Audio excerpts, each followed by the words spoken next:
I'm Shane, and my niece, Kathy Clark, is going to give you a great presentation on Morocco. Thank you. Hi, I'm Katia, and today I'm going to be talking about the cultural business in Morocco. So, the context of their culture is they're more of an Islamic country, and so they tend to be really conservative.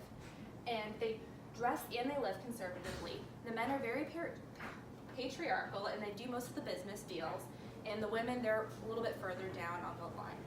So Moroccans, they want to also preserve their honor too, and so they're very, very reliable, and because they're Islamic, they want to make sure that they do everything correctly. The Moroccan currency is the dirham, and it's worth 10 cents of the American dollar. And then when it comes to tipping in Morocco, you can tip, it's like pretty much expected to tip, and there's no set like tipping amount, but most people do tip 10%. Business ethics in Morocco.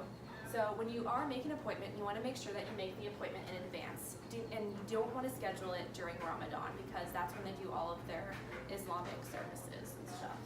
And when you greet people, you greet them with a handshake if you don't know them very well. But if you do know them really well, most of the time you'll greet them with a handshake and then give them a kiss on the cheek.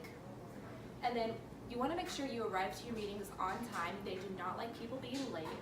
And then you want to make sure that you make your agreement in front of others because you want to make sure that everything's correct and that everyone in the room knows what's happening.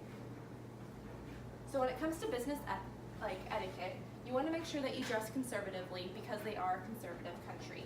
And you want to respect everyone who's in higher power over you. So respect the managers and everyone that's higher than managers, corporate, everyone. And then they do tend to have an open office policy there. So if someone just comes into your business meeting, don't be surprised. It just is what they do. And you should just sit there and quietly listen. And then when they leave, continue on with what you were talking about. And then you don't want to criticize others in public either. And Moroccans like to have long-term relationships when they come to business, so they prefer to have like business relationships that are going to last 10, 20, 30 years, not like 1 year. So the main languages in Morocco are going to be classical Arabic, and then they speak French and Berber. So hello is Marhaban, thank you is Shrak Jazilan, please is Raja, welcome is Alan Beek.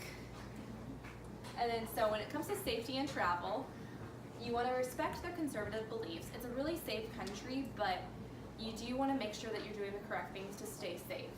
And then women do tend to be catcalled there. And so if you do get catcalled while you're visiting, the best thing to do is just ignore the men that's catcalling and just continue going on. And if you do feel uncomfortable, make sure that you are with a group. If you don't happen to have a group with you, find a group that you feel comfortable with and stick with them. And then even though people there are very honorable and stuff, they do have people that like to do scams and the hassling, so just beware of that. And then some fun facts about Morocco is the same size as California, and it is located in Africa, over I think on the far side of Africa. And the capital is Rabat. Morocco's ruler is a king. They don't have a president, they go by the monarchy. And the most popular sport is soccer, and there's 32 million people that live in Morocco. And that is my presentation. Thank you for listening.